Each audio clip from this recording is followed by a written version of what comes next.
Okay, we're recording. So let's look at what we've got so far. I'll go back to this RESTful tasks project. This is what we've been working on. We were able to get our tasks. We were able to show individual tasks. And I think where we left it off, we had gotten an individual task in a couple different ways. So we had passed it into a method, which just set the selected task as that one that we passed in. And then we also practiced sending an API call back to the server to get that individual task. So today what we're going to talk about is how can we create these things on the client side. So it's great that we've built this API, right? However, that's not really a user-friendly experience. Our users want to be able to create things the way that they're used to, which is interacting with the website. So first, I think what we want to do is we want to essentially empty out all of our tasks that we've created thus far, because we're going to be starting from scratch. We're going to be, oh yeah, sorry about that. This will take a second to respond. Ugh. Okay, so we've got some tasks in there, but let's just empty them out for the time being, because we're going to create some new ones through the site itself. So here in my prompt, let's just open up a Mongo terminal, and then show DBs. I've got RESTful tasks Angular, I believe is what we're calling it. So we'll say use RESTful tasks Angular. Okay, and then I can show my collections. We've got tasks. So let's say db.tasks.drop. Okay. So now if I do db.tasks.find, it's all emptied out. Cool. So we're starting from scratch. So let's open up our main component here inside the app. That is our app component. And then we've got the HTML for that. So what do we need to create on this page to actually be able to take in some information? A form, right? And we've done this a bunch of times, so it should look pretty familiar. Let's just go up above where we've got get tasks. Let's create our form up in here. All right, so the things that we need, again, are our title and our description, and then we're also probably going to include whether the task was completed, which normally it probably wouldn't be completed, otherwise why would we be inserting it, right? But we'll just do it anyway. So I've got a div here, and then I've got a label, and this is going to be my title.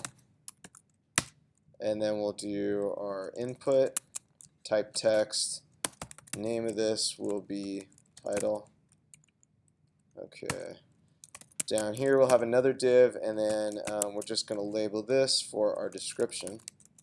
Oops. And then name is description. Okay. And then the third thing we're going to include is going to be the completed part. So we'll just say inside a div, and I'm going to create a label. I don't know if you guys have seen it done this way, but I'm going to put my my input inside the label. And I'll kind of explain why I'm going to do this in a second. So the input type that we're going to use here is a checkbox. It's just on or off. It's either completed or not, right? And then we'll call the name completed. All right. And then inside my label, I'll just put right after the checkbox, I'll just put completed. So that's what this is supposed to represent. Okay. Save that there, and then let's open up the app. Localhost 3000. Okay, so now we've got ourselves a lovely looking form. I don't have a submit button though, so we probably want that too. Yeah, isn't that excellent? It's just a mouth-watering form. Um, all right, so normally what you guys are used to from the other stacks is that we would have some kind of form action, like maybe we would have, I don't know, we would just be posting to tasks or something like that, right? Post. Okay. What do you think is going to happen when I actually submit this form? Anyone? Yeah, it's not going to work. Angular's not going straight to like a URL with it. You're working everything.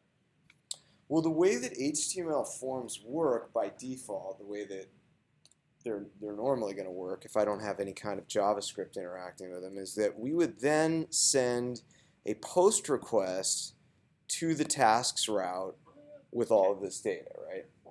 Okay. So that's actually what's going to happen here. But do we have a route to receive that?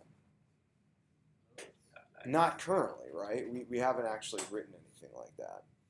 And because we're doing this within the context of an Angular app, we don't want to do things the way that we've been doing before. So rather than sending a regular post request to that endpoint, I want to send my data as a JSON data, right?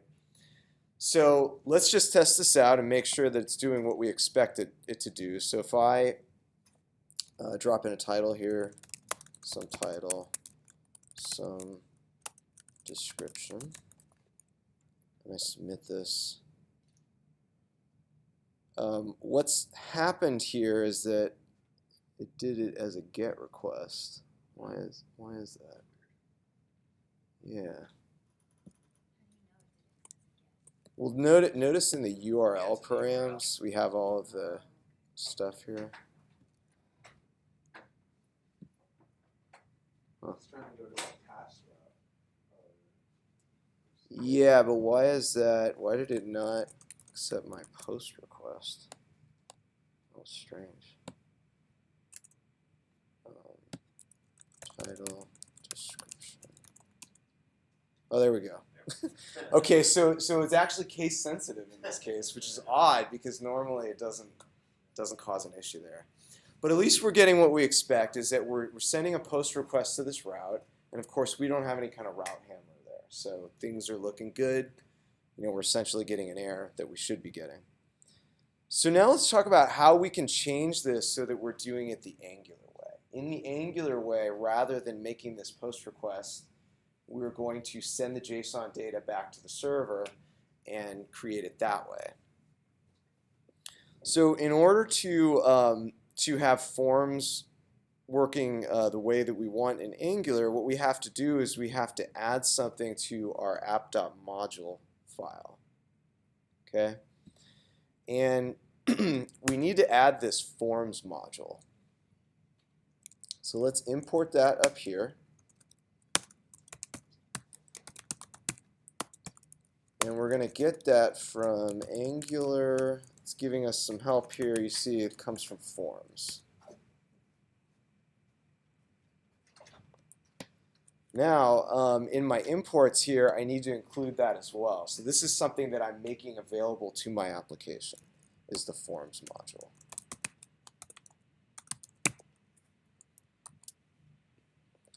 Okay, and what that's going to do is it's going to allow us to essentially stop the regular form submission that happens with an HTML form and intercept that data, grab onto it, and then send it along to our backend the way that we want to.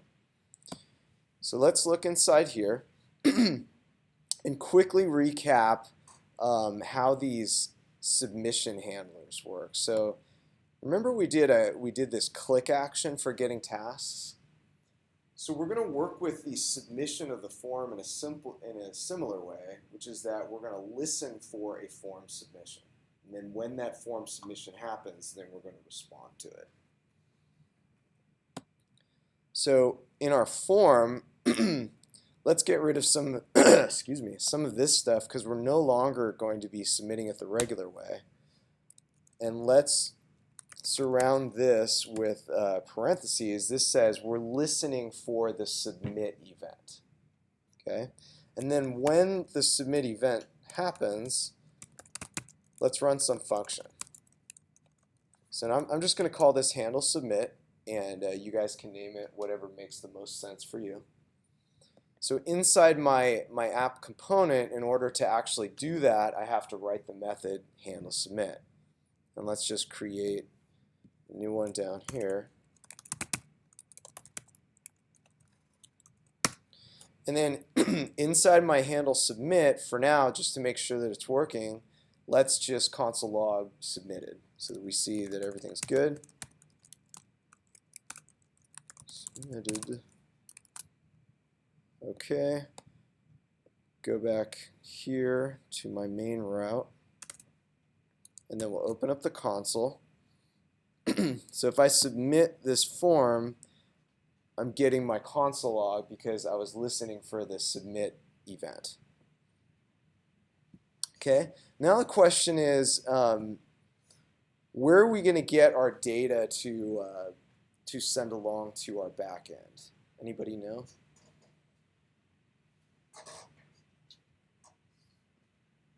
Excuse me. I know some people have already done this, so there should be some volunteers out there.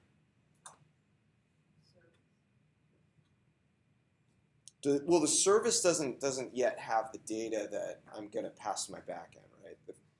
Where's the data coming from for creating a new task? From the forms or the input type. From the inputs of the form. Yeah. Exactly. So what we need to do is essentially we need to grab on to the information that we're taking in through the form. And then when we're doing the submission, that's when we're going to hand it off to our service, and then the service, of course, is going to send it along to our backend. So this is how we're going to do it in Angular, and it's going to look a little bit funny when you first see it, and the name they use for it in the platform is kind of funny too, but it works. It's called a banana in a box. All right. So what that means is we're going to set up this little box here, and then we're going to put the banana inside it, and then we're going to say ng model. And what this is doing is this is creating what's called two-way data binding in our application. So it means that the data can be changed both from the HTML template that we're in right now, and it can also be changed from the component.ts file, where we're originally going to create kind of like a new task object, which we'll get to in a second.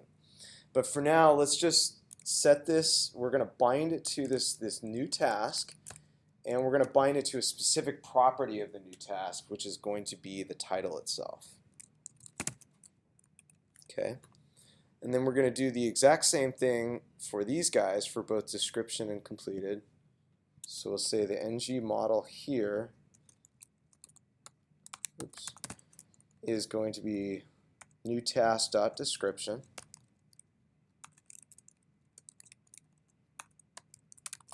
Okay. And then finally we get down here and we'll do ng model. That was a big yawn.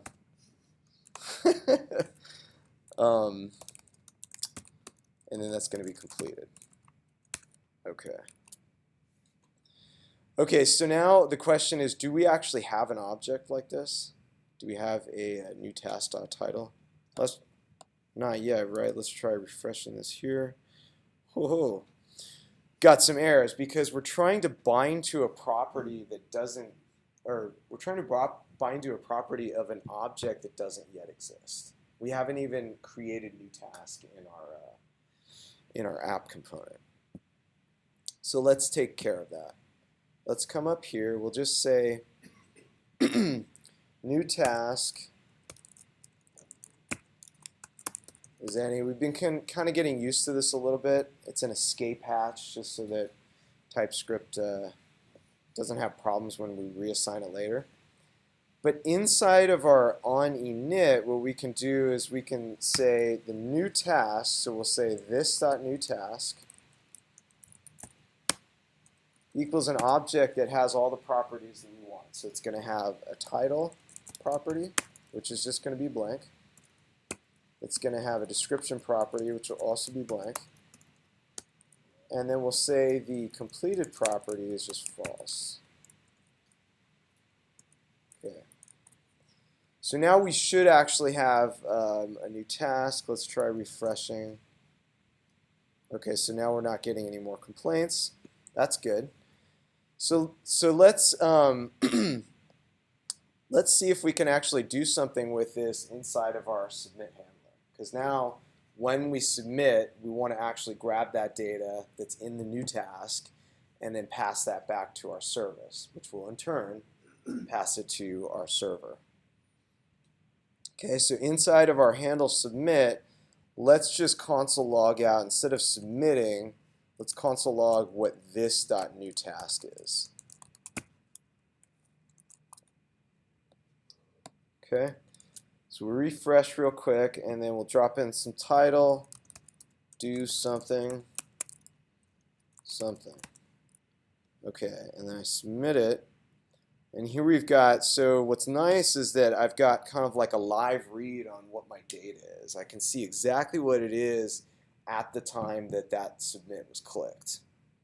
All right, and then if I were to change this to completed, I should see it completed is true. So that changed as well.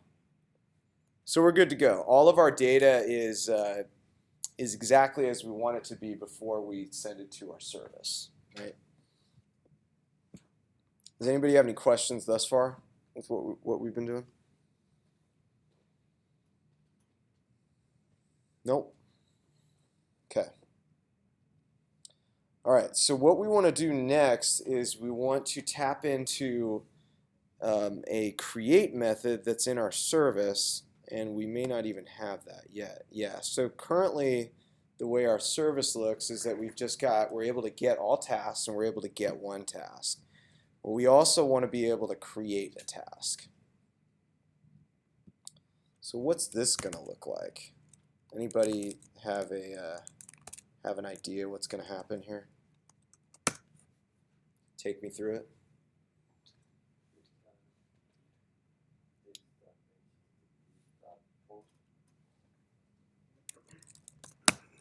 Okay, return this.http.post. Okay. And then where am I going to go? Yeah, which is just going to be API tasks as we have it written.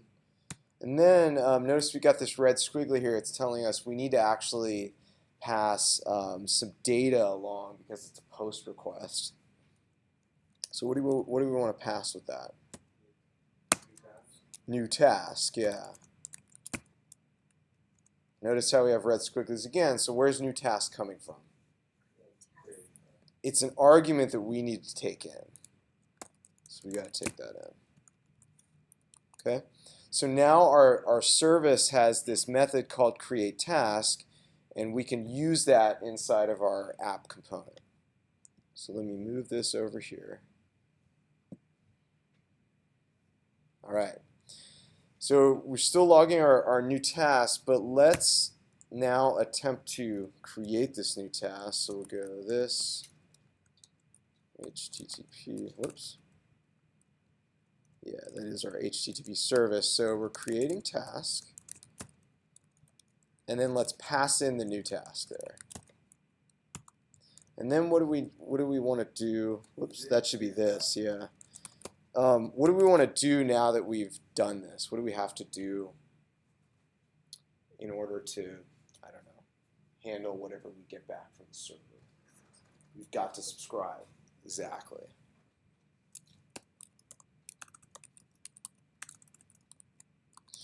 Subscribe. Okay. And what I'm going to do, because I know sometimes these lines get really long when we're chaining a lot of things together, so I'm just going to do a line break here so that it's a little easier to read. So our subscription is going to receive some kind of response, and we'll say that's any. Otherwise, TypeScript won't like it too much. And then let's just console log it out for now. Console log response. Okay. All right, let's create a new task. What do you guys want it to be called? How about do the belt exam? Okay, going for the black belts. All right, let's submit that. Okay, so here we go. We originally console logged just the new task, so that's what this was here. Completed false, right? And then this is the response that we're getting back from our subscription. So we got a result of success. We got all of the task information here too. So now if we were to get the tasks, we now have a new task. And that's essentially all there really is for creating something new is we're just using our form. And then let's quickly review what happened in here. So inside the app component, we had to bind specific properties that we're interested in, so new task.title, using this ng model syntax, the old banana in the box. And another thing that I've kind of bumped into, and I've seen, maybe one or two students have bumped into, is that if you were to take out the name attribute for any of your inputs, you will run into an error. So Angular needs to have a name attribute, but it doesn't necessarily have to match. Like this doesn't have to be title. What's that? Empty string. Oh, empty string works too? Yeah.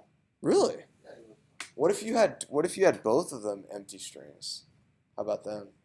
I didn't Yeah, I feel like that may cause an issue, and we could test it real quick, but the point is you're going to want to pass something to your names. Let's see. Yeah. Yeah, so don't do empty strings. It was just Right. So, and I think the reason that's happening is because if you have empty strings, it now thinks that it's binding one model to two different inputs, because it needs that name to know which input am I binding to.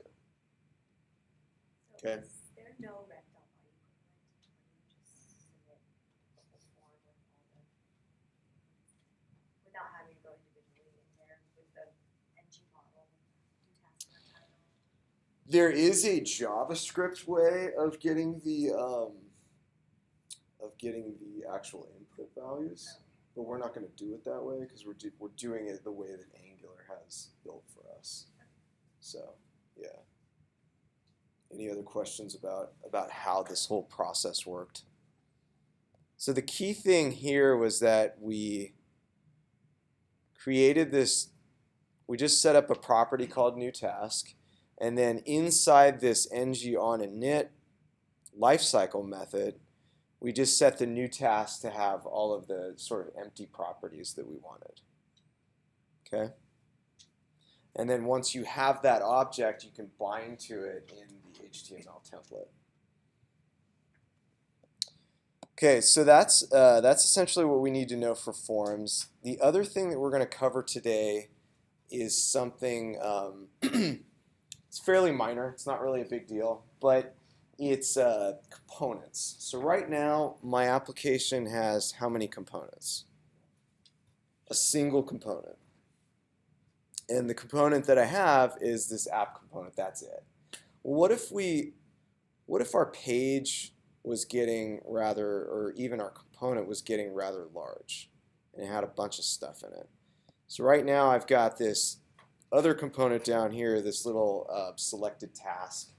It's not a component, but we have a section of our page that is dedicated to the selected task where we can show all the information about that task. What if we wanted to turn that into its own component so that instead of having all this extra HTML on this page, I've got the HTML in that subcomponent? Well, Angular gives us that facility. We can create more components so that our application is more modular, so that we can kind of build it out in a more modular fashion, and we can reuse something in different places. Like if I wanted to be able to have a a show task component in some different places, I can reuse it in all those places because I've built it only one time. That's the beauty of reusable components. So let's go into our terminal here. The first thing that we need to do, I'm going to exit out of my Mongo shell. Okay, so we need to go into our Angular directory. This is really important, and that's public for now. And then in order to generate a new component, and by the way, we can do this ourselves. We could generate a new component without using the CLI, but why would you? Right? The CLI makes this a lot easier. So let's go ng, and then we'll say generate component, and we'll call this we'll call the component show task. Okay. The other thing that I can do is I can do a shorthand on this, and I'll just show you guys this. ng G for generate and C for component. And then I can just do the same thing. So we'll say show task. Okay. So you can see that it created some different files for us. It created the CSS, the HTML, the spec. Anybody know what this spec file is for? Any ideas on that? No, I've accidentally wandered into it a couple times and fled immediately. So that's for testing, okay? But we're not going to be covering that, so don't worry about it. Okay, so now what happened? You'll notice that we got this whole new folder here called show task, and then also inside my app module, notice that it now imported the show task component for me, and it included that here in my declarations. So if I was doing this by hand, if I wasn't allowing the Angular CLI to do it for me, I would need to add it to my declarations in here and import it in order to be able to use it throughout the app. So that's kind of what's nice about the CLI, is that it automatically drops those into my app.module for me. I don't even need to worry about it. So I don't have to CD in the app folder, just a public folder. Oh, I see what you're saying. Yeah, you don't have to go all the way into the app folder, just into the public, because the public level is where we have our Angular application right now. So just go in one level is all you need to do. Okay. So now let's take a look at our app, or our show task component. The HTML for that right now is just show task works, and let's see if we can display that in our page somewhere. So in our app component, this is where I want to put my my show task component. And notice, let me show you one thing in here. Notice that we've got this selector here. What the selector does is it just tells us how are we going to reference this in our HTML templates. So when I want to use the show task component, I need to reference it that way. Now I could change this too if I wanted to reference it in a different way. I could just call this show task if I wanted. And now inside my app component, I'm just going to render the show task component like that. So it basically just looks like a regular HTML element with the hyphen in it. Okay. Now let's go back to our page here. Go. Okay, so now we're getting the HTML that was inside of our show task component. Okay, is that what we want though? What do we want to be in the show task component?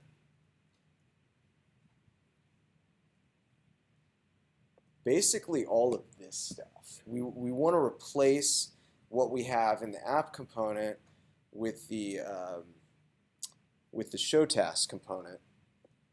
This part right here. So let's just grab this HTML and then, oops, that's not what I want. I want to go in the HTML here and do that. But actually, let's get rid of this part because I want that logic to be happening in my app component for right now.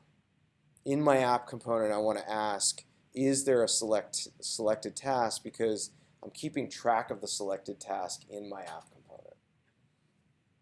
So we'll move that out of there. And then the other thing that we had was we had some CSS for that, right? And then here in my app component, I'll just grab that CSS and then put it inside the show component. CSS. Okay. So now in the show component, is this going to work as is? So I'm referencing a couple object properties. Do I have access to those in my show task component? I wouldn't think so. You'd have to put it in the TypeScript for that. Yeah, let's test because we haven't actually included this as Rigel said inside of our show task component .ts. So it doesn't know about those objects at all. So let's go back here and then we'll refresh real quick. Oops. Yeah, exactly. So that's exactly what we were expecting, is it's trying to reference these properties of an object that it doesn't even know about. So it doesn't know about selected task at all. So how are we going to rectify that? What we're going to do is we're going to pass something down to the child component. So we need to give the child component the selected task that we're looking at right now. And the way that we do that is going to be something called input. Okay, so if I go to my my show task component here, I'm going to bring in something called input. And then down in here, we're going to say at input, and then we're going to invoke it. And then we're going to say, we'll just call it task. What was I calling in the component? Selected task. I'm just going to change this to task because we're showing a task. So back here, we're saying the task is going to be, well, I guess we don't really need to say if type any, but maybe we'll do that anyway. Okay, so what this means is that this component is going to take in a task, and that way we'll be able to actually show something when we render that component. So back in my main app component.html, here, let's only show a task if there's a selected task. So this little logic that we had here, I'm going to grab that and put that in here. So if we have a task, let's show it. And then I need to pass that thing along to the child component. So what we're going to do is we're going to say we're going to bind the task to that selected task. Okay, so I should be able to dump this out and have that work. Okay, so let's get our tasks, and then I show my task, and there we go. Does anybody have any questions about what we did there to create this subcomponent and then pass the data along to the subcomponent? You saw something a little bit different in here. We'll touch on this really quickly, but there was this input thing that we brought in, and this is called a decorator. And decorators are something that are not supported in regular JavaScript, but again, TypeScript enables us to use certain features that are potentially on the horizon for future versions of JavaScript. So if we look up decorators, let's see what we find. Decorators. Oops. What are they and when to use them? So that looks like a pretty good article. A decorator in its simplest form, simply a way of wrapping one piece of code with another, literally decorating it. Okay? And that's what we're doing with when we were inside that subcomponent, is that we were decorating the this task property with input, meaning that we'll be able to accept it as some kind of input. Okay? That's all we're doing today. Any questions? Concerns? Anger? Great joy? Excitement worth jumping? No? Concerns. Concerns? You voice your concerns. I think it's just Anything in Yeah. like nothing in particular is troubling you. It's just sort of like you haven't seen it yet. That's all. Okay. The NG, can I also put that inside the HTML in the show task component instead of Certainly.